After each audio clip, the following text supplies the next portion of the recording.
샬롬. 네, 복된 아침. 주님께서 우리에게 또 이 새 아침을 시작하게 선물로 주십니다. 당연하게 생각하지 말고 우리 주님께서 오늘도 우리를 사랑하셔서 우리에게 생명 허락하시고 오늘도 축복하심을 믿는 그 부활신앙으로 우리가 오늘을 맞이했으면 좋겠습니다. 우리 어제 말씀 나눔 중에서 그랬지요. 우리 하나님을 사랑한다는 것은 하나님께서 우리를 향하여 이렇게 역사하시는 부분들이죠, 그렇죠?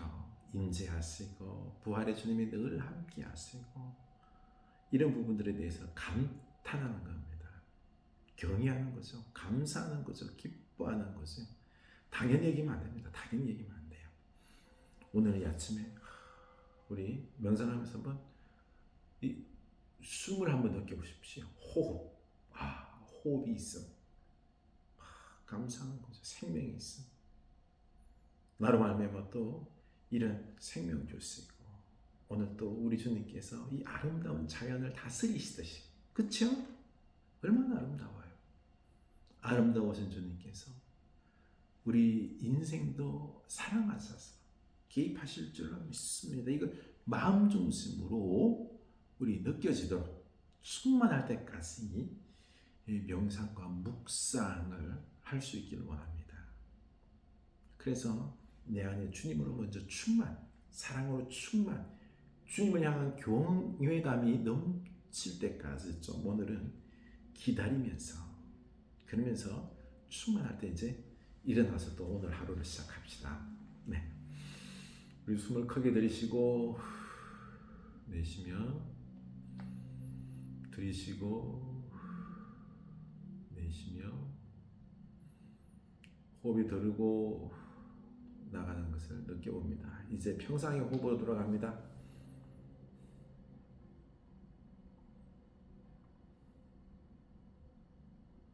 코를 통하여 들어가는 그 바람기를 한번 느껴보고요.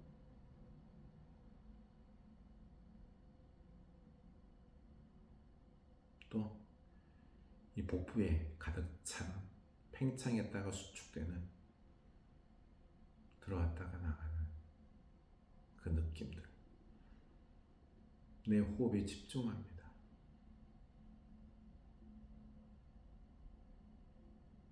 알아찹니다. 다른 생각이 났다 싶으면요, 다시 이제 그 생각을 흘려보내고 호흡에 집중합니다.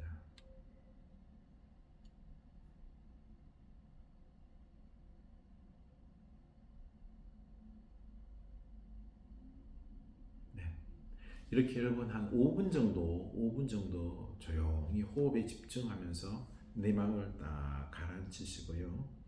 그리고 또 감정을 평안하게 하시고, 그리고 지금 현재에 집중하는 거예요. 현재.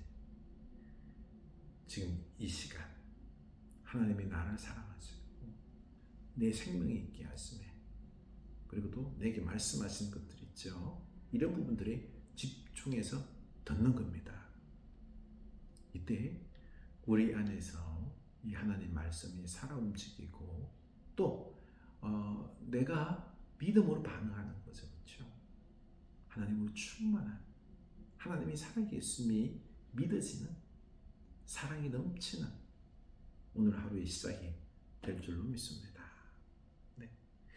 우리 신명기 1장 31절이죠. 그렇죠? 사람이 자기 아들을 안는 것 같이 너희 하나님 여호와께서 너희가 걸어온 길에서 너희를 안으사 이곳까지 이르게 하셨느니라. 아멘. 오늘도 우리 하나님께서 우리를 안으시고 오늘 하루도 나아갈 줄로 믿습니다. 네, 신명기 23장 19절입니다. 신명기 23장 19절. 내가 형제에게 구워주거든 이자를 받지 말지니 곧 돈의 이자, 식물의 이자를 낼 만한 모든 것의 이자를 받지 말 것이니라. 타국인에게 내가 구워주면 이자를 받아도 되거니와 내 형제에게 구워주거든 이자를 받지 말라. 그러면 내 하나님 여호와께서 내가 들어가서 차지할 땅에서 내 손으로 하는 범사에 복을 내리시리라. 아멘. 하나님께서 형제에게 이자를 받지 말라는 거죠. 왜 돈을 꾸겠어요? 힘드니까 먹고 사는 게 어렵기 때문에. 오늘날의 형편과는 좀 다르죠, 그렇죠? 오늘날은 뭐 투자한다 그러면서 과한 돈을 꾸고 가는데 그 옛날에는 먹고 사는 것 외에는요 뭐 꿀 일이 없는 거예요. 뭐 돈을 달라 한다는 거는 그 자체가 먹고 살 게 없기 때문에 그런 거죠, 그렇죠? 이럴 때는요 그 불쌍한 형편을 알아서 빌려주되 이자는 받지 말라는 거죠. 약한 자에 의해서 그 이익을 취하지 말라. 한 형제거든요. 한 형제거든요. 이 가나안 땅에 이 땅이 자기 개인의 소유가 아니에요. 하나님께서 이 땅을 공짜로 줬거든요. 이 모든 땅은 하나님의 소유다라는 것입니다. 너희가 애굽에 있을 때 객이 되었고 종살이했지, 그렇죠? 그리고 40년 동안 나그네 생활하면서 그 속에서 하나님의 은혜로 살았거든요. 그 어려울 때를 그 하나님의 도우심으로 살았던 그 시대를 생각하고 너의 어려움을 생각하고 지금 형제가 어려움 가운데 있고 그리고 하나님께서 이 땅 공짜로 줬지 않느냐. 네 과원, 포도원, 네 집 모두 땅 하나님이 그냥 공짜로 준 것이다. 네 것이라 주장하지 말라는 거예요. 그러니까 내 이익 욕심 부리려고 하지 말고 네게 있는 것 그걸 뭐 불쌍해서 나눠주면 좋죠. 그럼에도 불구하고 그게 안 될 경우 너도 빠듯할 경우 빌려주되 이자는 받지 말라는 거죠. 네 형편이 그나마 좀 나으니까 이렇게 도우며 살라. 내 소유를 주자. 이 청지기 의식을 가지는 거죠. 욕심과 쌓고 하는 이런 부분들. 우리들에게 있어서 참 이런 부분들이 지금 자본주의 시대를 살아가는 우리는요. 그 기저에는 뭐가 있어요? 이것이 내 것이다라고 하는 어떤 그런 생각이 있어요. 하나님의 것이다. 내 것이다 생각하니까 자꾸 쌓으려고 해요. 하나님의 것이다 생각하면 어때요? 나눠주는 거죠. 뭐 쌓을 이유가 없는 거죠. 그리고 우리들의 인생은 저 영원한 하늘나라에서 영원토록 있을 것이니까 그렇죠. 이 땅에 쌓는 게 아니라 함께 나누고 복음을 전하고 주를 위하여 헌신하고 베풀고 할 때에 그때 영원한 하늘에 그 보화가 쌓이는 거죠. 뭐 100년짜리를 위하여 사는 게 아니라 함께 나누면서 그 영원하도록 하는 그 영원한 곳에 보물을 쌓아야 되는 거죠. 그렇죠. 이게 지혜로운 것입니다. 현명한 것입니다. 그래서 공동체는 이렇게나 약한 자를 돌보라는 것입니다. 이때 하나님께서 반드시 범사에 복을 주리라라고 약속하고 있는 것입니다. 네 손으로 하는 범사에 복을 내리시리라. 아멘. 그렇죠? 우리 이 하나님을 믿고 우리는 하나님을 믿고 살아가는 거예요. 이 공동체 안에서 이렇게 약자 중심으로 생활을 해야 되는 것입니다. 약자 중심으로 공동체를 이끌어야 되는 거죠. 오늘은 우리 교회 공동체 속에서 누가 다 좌지우지하죠. 힘 있는 자가 많이 좌지우지합니다. 뭐 교회를 가보십시오. 목사장로 힘 있는 자들이 교회를 다 그냥 휘젓고 다니지, 그렇죠? 어떻게 보면요, 이 하나님이 원하는 공동체는 약한 자들 있죠. 그들을 대접하고 대우하면 그들이 교회 왔을 때 참 평안을 누리게 해주는 이게 진정한 교회 공동체인 것입니다. 그런데 그게 아니라 교회 안에서 주인의식을 가지고 막 그냥 힘 있는 자들이 이렇게 좌지우지하려고 하는데 이게 안 된다라는 것입니다. 그래서 약한 자들을 돌보라 하는 것입니다. 24절에 보면요. 내 이웃의 포도원에 들어갈 때에는 마음대로 그 포도를 배불리 먹어도 되느니라. 그러나 그릇에 담지는 말 것이요. 네 이웃의 곡식밭에 들어갈 때에는 내가 손으로 그 이상을 따도 되느니라. 그러나 내 이웃의 곡식밭에 낫을 대지 말지니라. 이렇게 그 가난한 자를 위하여 그 수확물, 추수에 있어서 남은 곡식들을 좀 남겨두라는 거죠. 그렇죠? 이삭 줍기를 할 수 있도록 남겨두고 하는데요. 이 가난한 자들이 먹을 게 없을 때 포도원에 왔어요. 근데 그래 따먹어라. 와서 허락받고 따먹어라. 대신에 뭐는 안 된다? 따서 그릇에 담아가서는 안 된다. 그리고 또 이삭 줍기 아니면 또 이삭을 갖다 이제 끊어갈 때 그래 네 손으로 끊어갈 만큼 가라. 그런데 낫을 대는 행위는 안 된다. 이건 도둑이라는 거죠, 그렇죠? 이렇게 연약한 자, 가난한 자를 돌보는 그런 공동체를 이야기하지만 그 속에서도 더 욕심 부리지 못한 어떤 기준과 한계점은 정해 놨다라는 것입니다. 이렇게 공동체가 이 가난한 자들을 돌보는 공동체의 모습으로 우리가 세워져 갈 때 참 건강한 공동체, 생명의 공동체, 하나님이 축복하시는 공동체가 되는 것입니다. 우리 흐르는 교회 이제 설립 14주년을 맞게 되는데요.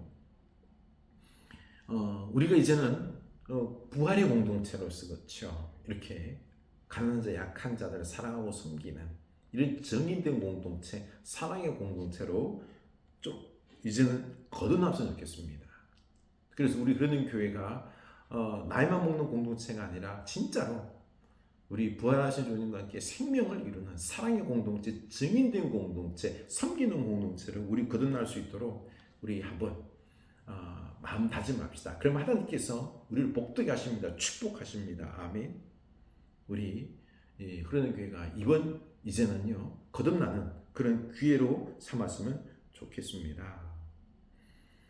그리고 이제 24장 1절 사람이 아내를 맞이하여 데려온 후에 그에게 수치되는 일이 있음을 발견하고 그를 기뻐하지 아니하며 이혼 증서를 써서 그의 손에 주고 그를 자기 집에서 내보낼 것이요 그 여자는 그 집에서 나가서 다른 사람의 아내가 되려니와 그의 둘째 남편도 그를 미워해 이혼 증서를 써서 그의 손에 주고 그를 자기 집으로 내보냈거나 또는 그를 아내로 맞이하여 둘째 남편이 죽었다 하자 그 여자는 이미 몸을 더럽혔은즉 그를 내보낸 전 남편이 그를 다시 아내로 맞이하지 말지니 이는 여호와 앞에 가증한 것이니라. 아멘. 네.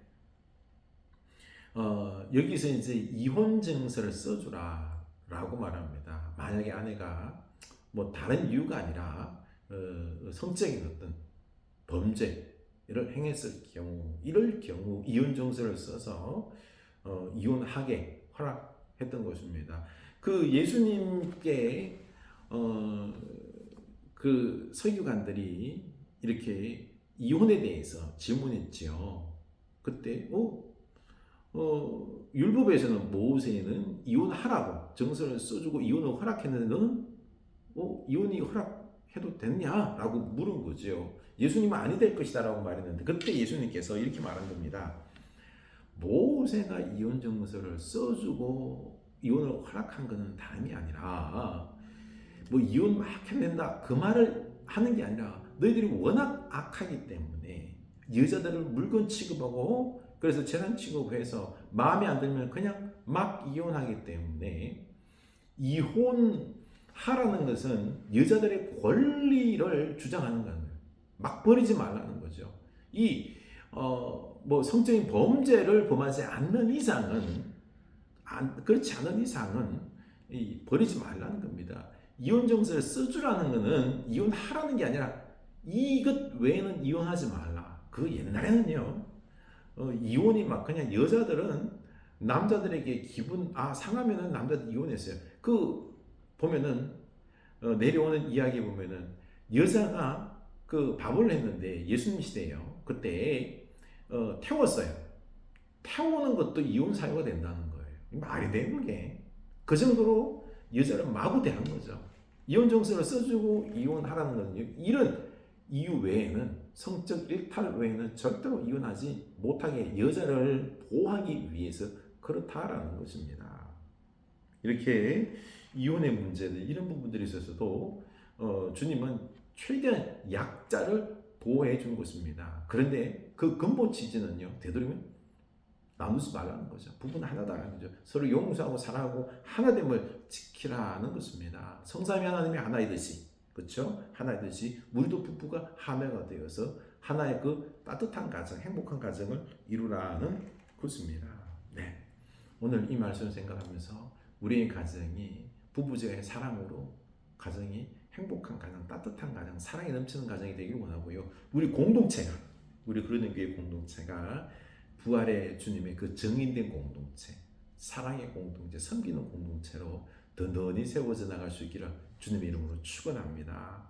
아멘. 오늘도 사랑 넘치는 우리 주님을 경외하면서 감탄하면서 또 사랑하는 가족들을 우리가 존중하고 축복하며 그들 영혼들 보면 감탄하며 기뻐하며 사랑으로 하나 되는 복된 여러분 가정 될 수 있기를 오늘 하루가 될 수 있기를 축원합니다. 아멘.